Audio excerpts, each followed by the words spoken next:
U.S. President Joe Biden told reporters late Wednesday that he was doing well hours after testing positive for COVID-19. The White House made the announcement earlier in the evening, shortly after he abruptly canceled a Las Vegas speech where he planned to appeal to Latino voters.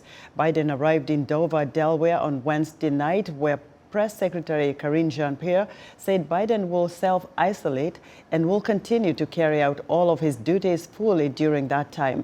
She said the White House will provide regular updates on Biden's status. The news of Biden contracting COVID-19 was first announced by the president of Unido, the nation's largest Latino nonprofit advocacy organization. President Joe Biden's re-election bid was mired in fresh turmoil after news reports that top Democratic leaders had privately pushed him to end his campaign. Senate Majority Leader Chuck Schumer, House Minority Leader Hakeem Jeffries, and former House Speaker Nancy Pelosi have all expressed deep concerns directly to Biden in recent days. VOA's Paul Ndiho is on Capitol Hill for more on the latest developments. Hello, Paul. Tell us how President Joe Biden, is the Democratic Party's presumptive nominee, obviously, but Democrats are putting pressure on him to step aside. What's at stake here, Paul? That's correct, Esther. Democrats want to oust President Joe Biden, but let's put it in a perspective. President Joe Biden, in his first term, has done significantly very well. If history was to judge him correctly, he would go down in history as one of the most successful presidents of our time. However, the timing is not looking good. He has had a lot of mishaps, a lot of events happening after the debate.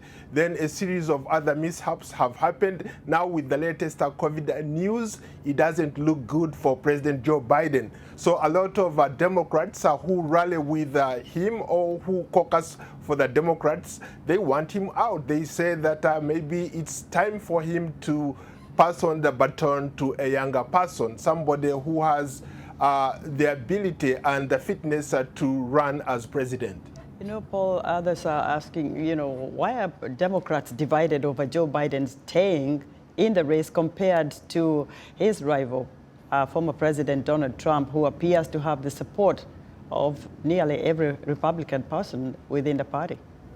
To quote Chairman Mao, or the former leader of China, Mao Zedong, he once said that politics is war without bloodshed. Democrats are going for their own leader, Joe Biden, as opposed to Republicans who are united behind Trump. What's causing this? For the first time, leaders in the Democratic caucus are coming out publicly to say that they no longer think that President Biden has what it takes to be the next leader of the Democratic Party or the leader of the United States. And that's obviously not going very well for President Biden, who has remained steadfast and said he's not going to step aside until maybe doctors tell him otherwise. Quickly, Paul, what do the polls say about Biden versus Trump? Who is doing what in terms of numbers?